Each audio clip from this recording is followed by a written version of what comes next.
welcome to Grandma's Good News Stories. I've been reading to you from this Bible storybook, and I'm going to continue today. Last time, we were reading about Abraham and Sarah. Remember how God gave them new names to go with the promise, the covenant He'd made with them. He had promised that He would give them a son in their old age.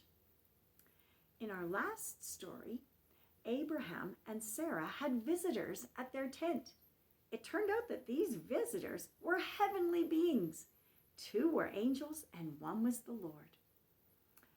Abraham was talking with the Lord and learned that God's plan was to see how wicked the cities of Sodom and Gomorrah were, and if they were truly wicked, He was going to destroy them. Well, Abraham knew his nephew Lot lived in Sodom, and so he pleaded and asked and pleaded again for God to spare the city. And we left off that the Lord said, if I can find 10 righteous people in Sodom, I will spare the city. Well, today we're going to carry on. Our story is called What Happened to Sodom? I bet you're wondering. Let's read and find out. As evening came, the people of Sodom hurried to their homes. Soon the city gates would be closed, and the wise men who judged the people would leave the gate and go to their homes. Lot was one of the wise men at Sodom's gate. This evening he saw 2 strangers approaching. He greeted them with a low bow. These were the 2 angels who had dined with the Lord at Abraham's tent. Lot said, "Please come to my house and stay all night. You can get up early and be on your way." At first the 2 refused. They would spend the night in the streets.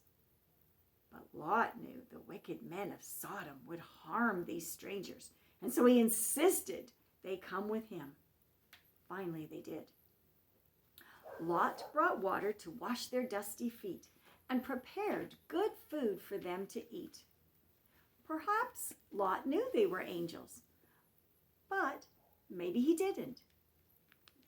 Either way, he knew they were not like the wicked men of Sodom. Soon the news spread over the city that Lot had 2 strangers in his home. Men hurried to Lot's house. They planned to hurt the visitors.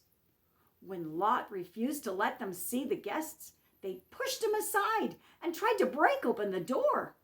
At this, the angels pulled Lot inside, and the men of Sodom were blinded. Whoa, this is like better than TV. Wow. The 2 told Lot, "Sodom is so wicked, God is going to destroy it. You must get out of Sodom.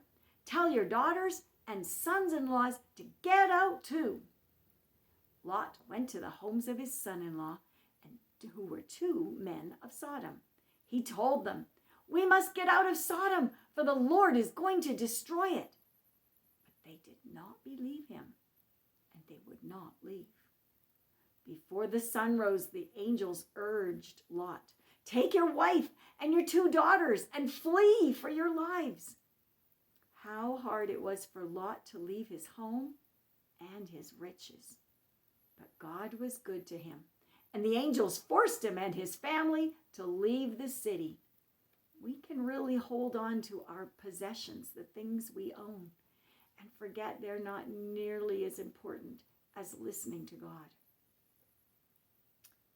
The angels said, "Run!" I like that. They didn't even just say walk. "Run to the mountains for your lives, and do not stop long enough to even look back. Don't stop. Run."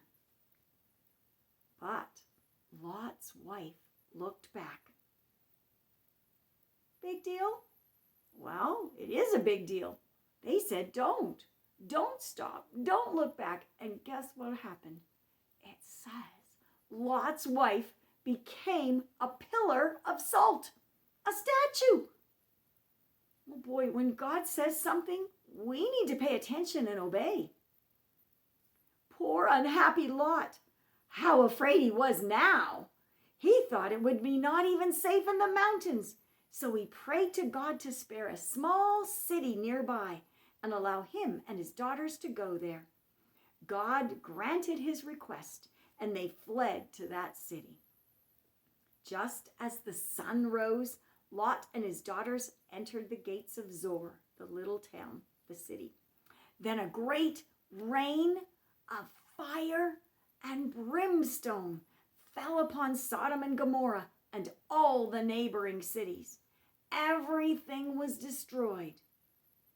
Later, Lot and his daughters feared they were still not safe, and so they fled to the mountains. This is the last we hear about Lot, a man whose home and riches were destroyed because he chose to live among the wicked people of Sodom. Wow, lots of lessons there, lots of adventure, fire and brimstone and angels and a pillar of salt. What do we learn from this? God wants to protect us. God wants to watch over us. We need to listen to God and to obey. He loves us. And I thank you for listening today. Have a great day. God bless you.